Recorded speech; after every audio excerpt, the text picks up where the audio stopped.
What up, good people? Back with today's reflection.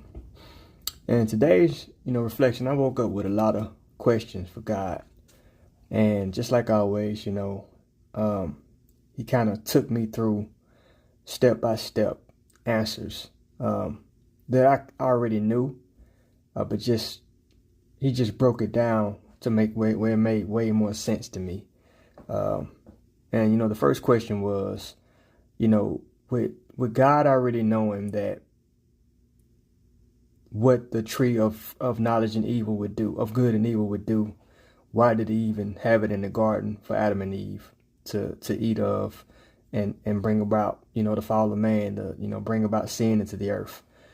He said, well, I didn't allow them to do that. They chose to do that. It was a choice. You got to remember that the trees of all the trees that was in the garden was there before Adam and Eve. That's why God created Adam, because he needed somebody to tend to the garden. And so, it's his prerogative. If he want to plant a tree, and if he tell you not to eat it, then just don't eat it. It was the test of their faith. It was a test of their obedience, and they failed. And then I said, well, God, why did you allow the serpent to come and trick them and manipulate them? Because the Bible says that God already knew that the serpent was the trickiest and the most deceiving of all animals that he've ever created, of all creatures ever created.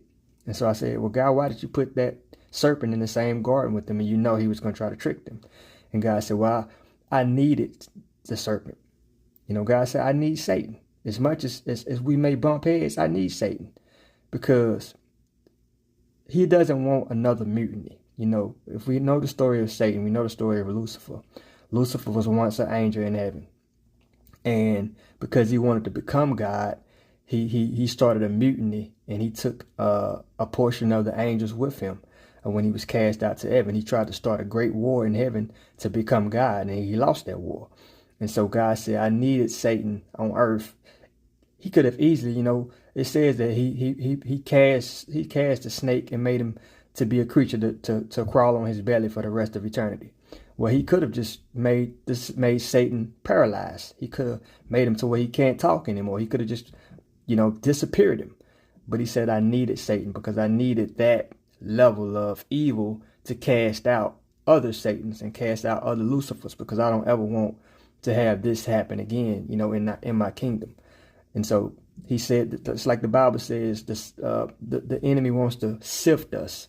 That means he wants to sift your faith. He wants to sift your beliefs. He wants to sift if you really for God, or if you can be tricked and you can be manipulated.